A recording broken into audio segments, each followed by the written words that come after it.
Hello, and welcome to part 5 of Senior Seminar. In this section, we're going to be going through a financial aid overview. Listen carefully. Even if you're not certain that you're going to go to college, you should have this information because at some point you may change your mind. And again, this information would be useful as well at a later date if needed. But hopefully you're all planning something as you've been watching these videos and thinking about what you're going to do when you're finished at Bayshore at the end of this year. So let's on the agenda, we're going to talk a little bit about what is financial aid, where do I find financial aid, how and when do I apply, and who can help me. So let's get started. What is financial aid? Financial aid is money that you receive from a federal, state, institutional, or private resource. Now, institutional, we're talking about the name of the school. If you go to SCF, you are the SCF is the institution you are attending. Um, so, from the school you attend or other sources, monies are categorized as gift aid. If you are given a gift, must you give it back? No. So anything that is gift aid is money that you can use for your education that you don't have to pay back. Self-help, that those are other categories of things where you may need to pay that money back, or if you um, have money saved up that you use to pay for your education. Money is also categorized as sometimes as either need-based or merit-based. Whenever you're trying to access need-based money, you're going to have to provide information about your financial situation and your parents' financial situation. Because based on how much money you need, you may get financial aid. Merit-based financial aid is based purely on whether or not you meet certain expectations or criteria. An example of a merit-based scholarship is the Florida Bright Future Scholarship. If you have the GPA, you've taken the right courses, and you have the test score that they require, you get that money, whether your family makes lots of money or not. Financial aid can cover direct or indirect costs. Direct costs of school would be things like tuition. Um, the indirect costs or tuition and books. The indirect costs would be things like if you're living on your own, housing, food, transportation to and from school. So those are some examples of indirect costs, and you can use financial aid to cover both of those costs. Um, each college has what's called a COA, a cost of attendance. It varies from one school to the next, and whether you're in state or out of state, or living on campus or off campus. The cost of attendance is the direct cost, in other words, the tuition and the cost for books, plus indirect costs. And then all institutions, all schools are required to have a net price calculator so that when you think about going to that school, you know up front how much it's going to cost, or at least approximately how much it's going to cost. What is a college? What is college cost for tuition and fees? We talked about how a two-year school is more affordable. You can see it right here. A public two-year college is about $3,440 a year for tuition and fees. That doesn't cover any other indirect costs. This is just the direct. For a university, though, the average cost is over 9,000. So it's like 3 times the amount. If you decide you're going to take your public education and go to a 4-year school, you're going to go to a public 4-year college that is out of state.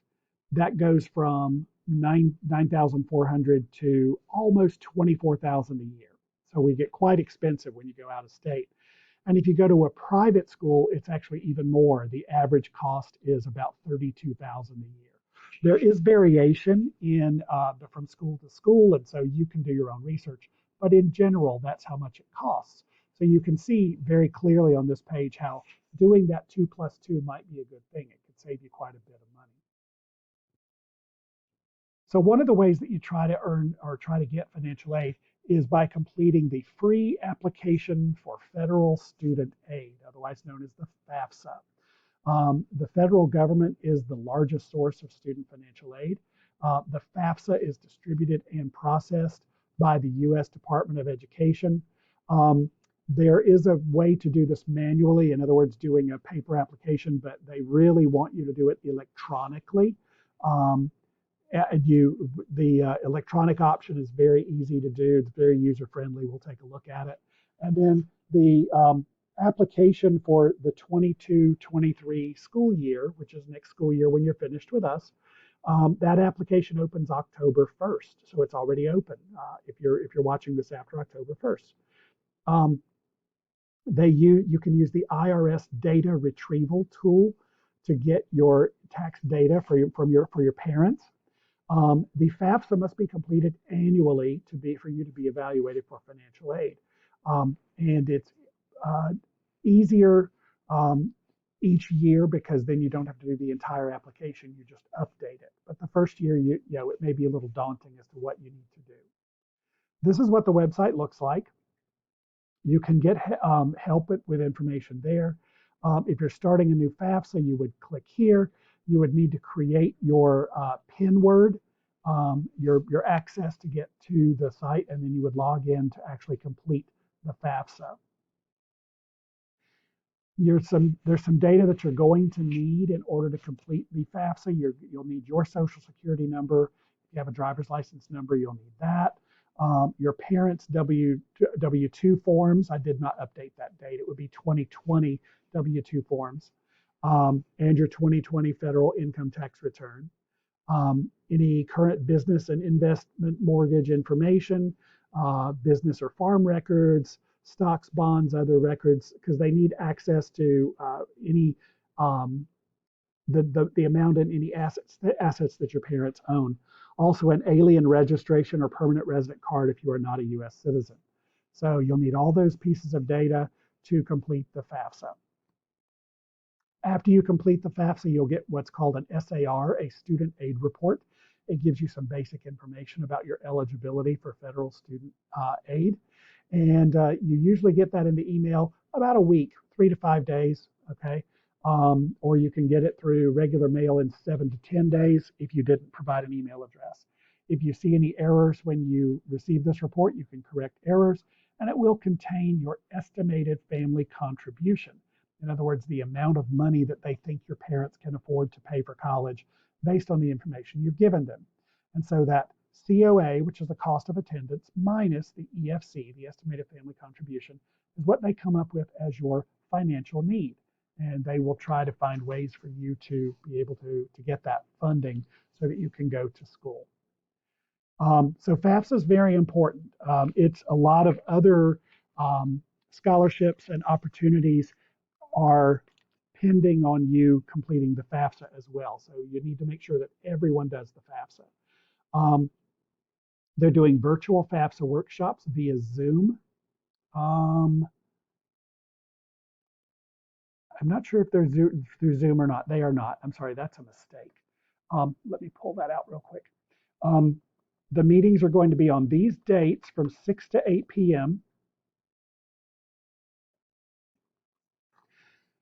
And the web address there, that is where you will go to set up these FAFSA workshops, and they'll give you more specifics about the platform that they'll be presenting these workshops on. You can also go to the Schoology Class of 2022 group for more information about these meetings. Notice it's just basically every couple of weeks. Um, uh, Once we get later into the year, but for the next couple of weeks, first few weeks in October, it's every week. So if you want to do this, this is a great time to do it. Um, Earlier rather than later is when you really want to do the FAFSA. The second thing we want to talk about is the FFAA, or the Florida Financial Aid Application. This one also opens October 1st. And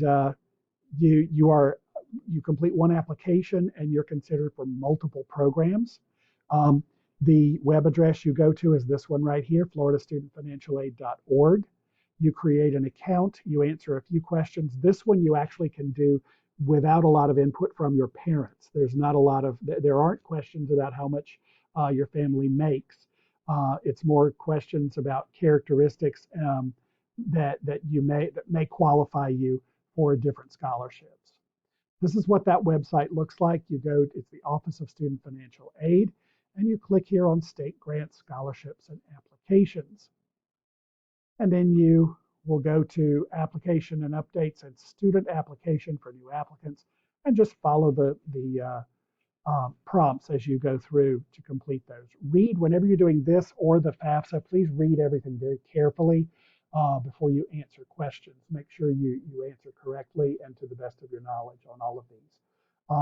The scholarship programs listed here on this page, these are all the programs that you are considered for with this one application, the FFAA. Um, There are other need-based programs. There's the Florida Student Assistance Grant and the Florida Work Experience Program. These are programs that you will get information from the college you're attending in order to see if you qualify for those. And then there are other tuition assistance programs, and they are listed here as well. Some of those are specific to attending private colleges, but you would if that is the direction that you're taking, then you would be considered for those programs.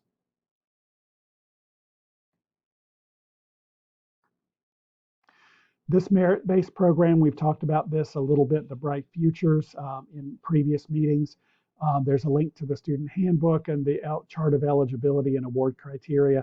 It's also back on that page that we were just looking at for the FFAA. You complete the FFAA to be considered for Bright Futures, and also the Benequisto Scholarship, which is another scholarship, and it is merit-based. If you meet certain criteria, you receive that scholarship.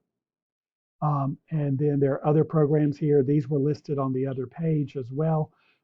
First generation matching grant, if you're the first person in your family to attend a university, you can get additional funding for that. And then there are farm workers, students of farm workers, the Jose Marti Scholarship, and you can read the rest of these. So there are a number of those that you might qualify for, you potentially could qualify for by completing the FFAA.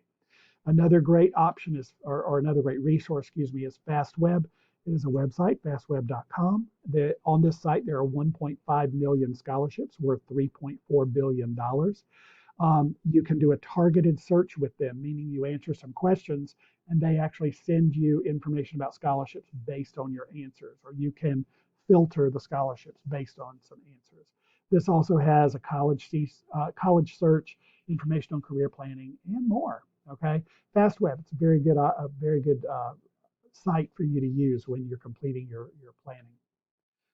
Others, the finaid.org, FINAID, financial aid, finaid.org is another great scholarship database. For our high school or district information, all scholarships are run through Mr. Gilmer, and he posts those to the Schoology Class of 2022 group. Okay. You're also encouraged to do general searches on the internet to get scholarships, but please be aware of any potential scams if you do some of those searches on your own. No scholarship application should require you to put in a credit card number or your social security number, other than those that we talked about specifically. So if you go to a website that you found on the internet, you probably should not put a credit card number or your social security number in. If you run into any scams where they're trying to get that information from you, you can report it to the FTC, the Federal Trade Commission, and that's their website. Another website I want you to be aware of is mappingyourfuture.org. This can help you in preparing for college, selecting your school, exploring careers, and money management, which is another important thing. You want to be able to manage your money not only while you're in school, but after you're in school as well. Okay. And then there's also Navigating Your Financial Future, which is this website, which deals specifically with financing, with finances, financing higher education, managing your day-to-day money, and then some career planning and school to life management. And both of these resources are available at no cost. So to review, I've thrown a lot of information at you in a short period of time. The two things that you should do if there's any possibility that you're going to be going into any post-secondary education is completing the FAFSA, okay?